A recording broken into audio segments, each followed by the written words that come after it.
ಏನು ಮಗಳೇ, ಇವತ್ತಿನ ಕೆಲಸ ಮುಗೀತಾ? ಹಾಂ, ಆಲ್ಮೋಸ್ಟ್ ಆಯಿತು ಸರ್. ಗುಡ್. ಏನಮ್ಮ, ಏನಾದರೂ ಬೇಕಿತ್ತಾ? ಅದು ನಾನು ನಿಮ್ಮ ಹತ್ರ ಏನೋ ಮಾತಾಡಬೇಕಿತ್ತು. ಹೌದಾ? ಕೂತ್ಕೊಮ್ಮ, ಕೂತ್ಕೊ. ಏನು ಹೇಳಮ್ಮ? ಸರ್, ಅಕ್ಕ ಬಾವ ಮದುವೆ ಆದಾಗಿಂದ ಆಚೆ ಎಲ್ಲೂ ಹೋಗಿಲ್ಲ. ಅಮ್ಮ ಅದೇ ವಿಷಯದ ಬಗ್ಗೆ ಮಾತಾಡ್ತಾ ಇರ್ತಾರೆ ದಿನ.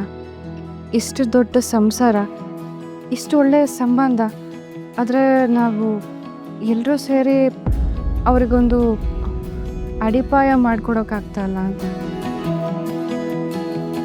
ಟಿಕೆಟ್ಸ್ ಎಲ್ಲ ರೆಡಿ ಇದೆ ಸರ್, ನಾನೇ ತಗೊಬಂದಿದ್ದೀನಿ. ಅಮ್ಮ ಅದನ್ನು ನಿಮಗೆ ಕೊಡೋಕೆ ಹೇಳಿ ಒಂದು ರಿಕ್ವೆಸ್ಟ್ ಮಾಡ್ಲಿಕ್ಕೆ ಹೇಳಿದ್ರು. ಈ ಟಿಕೆಟ್ನ ಅಕ್ಕ ಭಾವನಿಗೆ ಕೊಟ್ಟು ಹನಿಮೂನಿಗೆ ಕಳಿಸ್ಬೇಕಂತ. 4 ದಿನ ಅಷ್ಟೇ ಅಲ್ವಾ ಸರ್, ಬಂದುಬಿಡ್ತಾರೆ.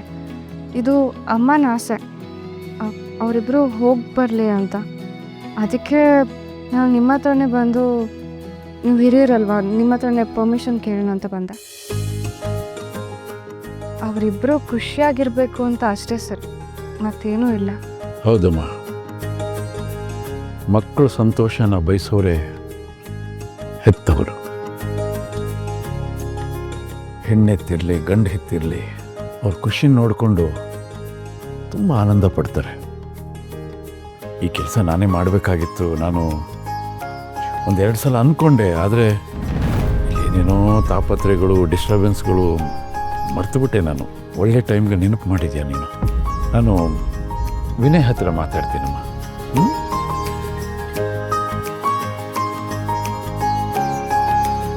Thank you sir.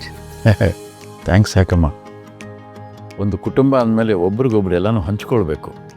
ಅಮ್ಮನಿಗೆ ಈ ವಿಷಯದಲ್ಲಿ ನಾನು ಥ್ಯಾಂಕ್ಸ್ ಹೇಳಬೇಕು, ಜೊತೆಗೆ ನನ್ನ ನಮಸ್ಕಾರನೂ ಹೇಳಮ್ಮ. ಖಂಡಿತ ಸರ್.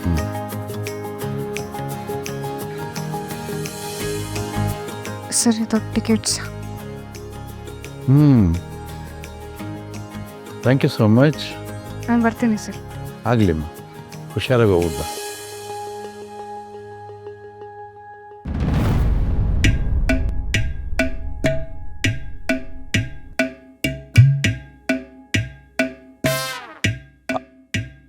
ವಿಡ್ರಾ, ನೀನು ಸಾಮಾನ್ಯದವಳೇ ಅಲ್ಲ, ಎಕ್ಸ್ಟ್ರಾಡಿನರಿ. ನೀನು ಹೊಡಿ, ಹೈ-ಫೈ, ಸೂಪರ್. ಇವಾಗ ಕೆಲಸ ಮುಗೀತಲ್ಲ, ನೀನು ಕಳ್ಸ್ಕೊ. ಕಳ್ಸ್ಕೊ. ಏಯ್, ಏನ ನಿಂದು ರೋದ್ನೆ? ಅಪ್ಪ ಟಿಕೆಟ್ ತಗೊಂಡಾಯ್ತು, ಈಗ ಅಣ್ಣಂಗೂ ಹೇಳ್ತಾರೆ. ಮತ್ತೇನೇ ನಿಮ್ಮ ಪ್ರಾಬ್ಲಮ್ಮು?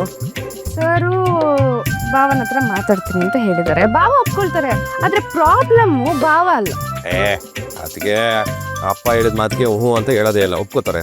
ಹಾಗೆ ನೀನು ಅಂದ್ಕೊಂಡಿದ್ದೆ ಅಷ್ಟೆ. ಆದರೆ ಅವಳು ಏನಾದರೂ ಒಂದು ಕಾರಣ ಹುಡ್ಕೊಂಡು ಇಲ್ಲ ಅಂದೆ ಅಂತಾಳೆ ಅಂತ ನೀನು ನೋಡಿದ್ದಿ. ಇವಾಗ ನಾವು ಒಂದು ಹೆಜ್ಜೆ ಮುಂದೆ ಹೋಗಿದ್ದೀವಿ ಅಷ್ಟೇ.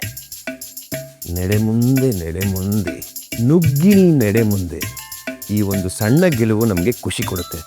Thank you so much my dear Raghu.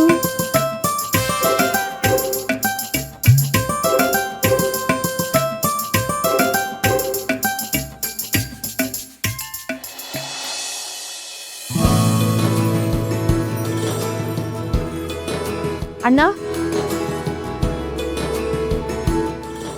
ಏನಿಷ್ಟು? ಅಣ್ಣ ಎಲ್ಲ ಹೋಗ್ತಾ ಇದೆಯಾ? ಇದು ಕಲ್ಯಾಣಿ ತಾಯಿ ಕಾವೇರಮ್ಮ ಕಳಿಸ್ಕೊಟ್ಟಿದ್ದಾರೆ. ಕಲ್ಯಾಣಿನೂ ವಿನಯ್ನು ಹನಿಮೂನ್ಗೆ ಹೋಗ್ಬಿಟ್ಟು ಬರಲಿ ಅಂತ. ಇದು ಮದುವೆ ಪ್ಯಾಕೇಜು. ಮಕ್ಕಳು ಖುಷಿಯಾಗಿರಲಿ ಅಂತ ಗಿಫ್ಟ್ ಕಳಿಸಿದ್ದಾರೆ ಯಶು.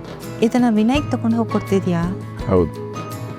ಅಣ್ಣ, 1 ನಿಮಿಷ ಕೂತ್ಕೋ ಪ್ಲೀಸ್.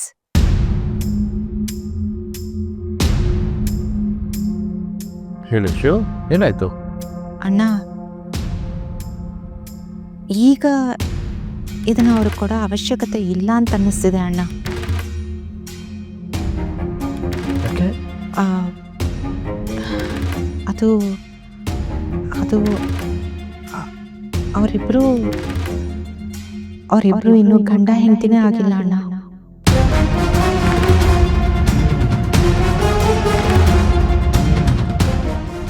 ಯಶು, ನೀನೇನು ಹೇಳ್ತಾ ಇದೆಯಾ? ಗಂಡ ಹೆಂಡತಿ ಆಗಿಲ್ಲ ಅಂದರೆ ಏನರ್ಥ? ಹೌದು ಅಣ್ಣ, ಹೇಳೋದಕ್ಕೆ ನನಗೆ ತುಂಬ ಮುಜುಗರ ಆಗ್ತಿದೆ. ಆದರೂ ವಿಧಿ ಇಲ್ಲ, ಹೇಳಲೇಬೇಕಾದ ಪರಿಸ್ಥಿತಿ ಬಂದ್ಬಿಟ್ಟಿದೆ.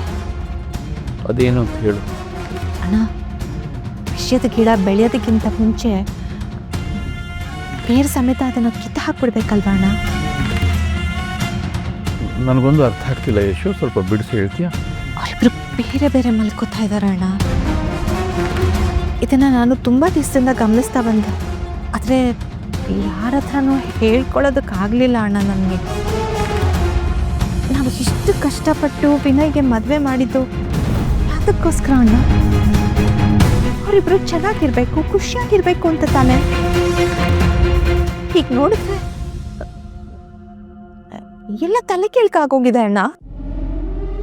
ನೆನ್ನೆ ರಾತ್ರಿ ನಾನು ಫೋನಲ್ಲಿ ಮಾತಾಡ್ಕೊಂಡು ಬರಬೇಕಾದ್ರೆ ಅಕಸ್ಮಾತಾಗಿ ಅವ್ರ ರೂಮ್ ಬಾಗಿಲು ತೆಗೆದಿತ್ತು. ನಾನು ನೋಡಬೇಕು ಅಂತ ನೋಡಲಿಲ್ಲ, ಅಕಸ್ಮಾತಾಗಿ ನನ್ನ ಕಣ್ಣಿಗೆ ಬಿತ್ತು. ಇವಳು ನೋಡಿದ್ರೆ ನೆಲದ ಮೇಲೆ ಮಲಗಿದ್ದಾನೆ, ಅವಳು ನೋಡಿದ್ರೆ ಹಾಸಿಗೆ ಮೇಲೆ ಮಲಗಿದ್ಲು ಅಣ್ಣ. ನನ್ನ ಕರಳು ಚುರುಕ್ ಅಂದ್ಬಿಡ್ತು. ನೀನು ಹೇಳಣ್ಣ, ಇದಕ್ಕೆ ನಾವು ಕಷ್ಟಪಟ್ಟಿದ್ದು. ಎಲ್ಲರ ಕಣ್ಣು ಮುಂದೆ ಅವರು ಗಂಡ ಹೆಂಡತಿ ಥರ ನಾಟಕ ಮಾಡ್ತಿದ್ದಾರೆ. ಎಲ್ಲದನ್ನು ಮ್ಯಾನೇಜ್ ಮಾಡ್ಕೊಂಡು ಹೋಗೋ ಥರ ಅವರಿಬ್ಬರ ಮಧ್ಯೆ ಏನೂ ಇಲ್ಲ ಅಣ್ಣ. ಎಷ್ಟು ದಿನದಿಂದ ಇದೆಲ್ಲ ನಡೀತಾ ಇದೆ ಯಶು? ಇದು ಒಂದು ಜಗಳದಿಂದನೋ ಅಥವಾ ಒಂದು ವಾರದ ಕೋಪದಿಂದನೋ ಆಗಿರೋಂಥದ್ದಲ್ಲ ಅಣ್ಣ. ನನಗನ್ಸೋ ಪ್ರಕಾರ ಕಲ್ಯಾಣಿ ಮನಸ್ಸಲ್ಲಿ ಇನ್ನೂ ರಾಜೇಶ ಉಳ್ಕೊಂಡಿದ್ದಾರೆ. ಅವಳಿನ್ನೂ ಅವನ ಪ್ರೀತಿನ ಮರ್ತಿಲ್ಲ. ಇಷ್ಟು ದಿನ ರಾಜೇಶನ ಸ್ಥಾನನ ಅವಳು ಬಿಟ್ಕೊಡೋದಿಲ್ವೋ ಅಲ್ಲಿವರೆಗೂ ನಾವು ಏನೂ ಮಾಡೋಕ್ಕಾಗಲ್ಲ ಅಣ್ಣ.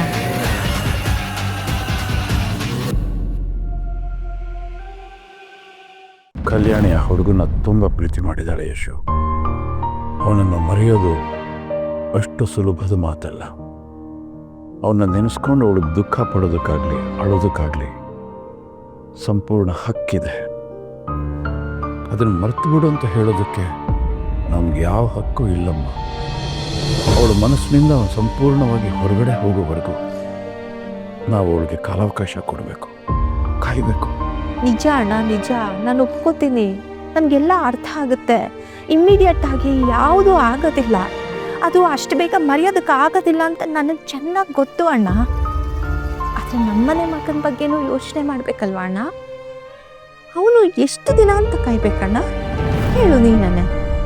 ಅವನು ನೋಡಿದ್ರು ಸಂತ ಆಗಲ್ವಾ ಅಣ್ಣ? ಇವತ್ತು ನಾಳೆ ಯಾವಾಗ ಅವ್ರಿಗೂ ಗೊತ್ತಿಲ್ವಲ್ಲ ಅಣ್ಣ. ನಾವೆಲ್ಲರೂ ಸೇರಿ ಏನಾದರೂ ಸರಿ ಮಾಡೋಣ ಅಂದರೆ ನಮಗೂ ಈ ವಿಷಯ ಎಲ್ಲ ಕರೆಕ್ಟಾಗಿ ಏನು ಗೊತ್ತಿಲ್ವಲ್ಲ. ಹೇಗೆ ಸರಿ ಮಾಡೋದು?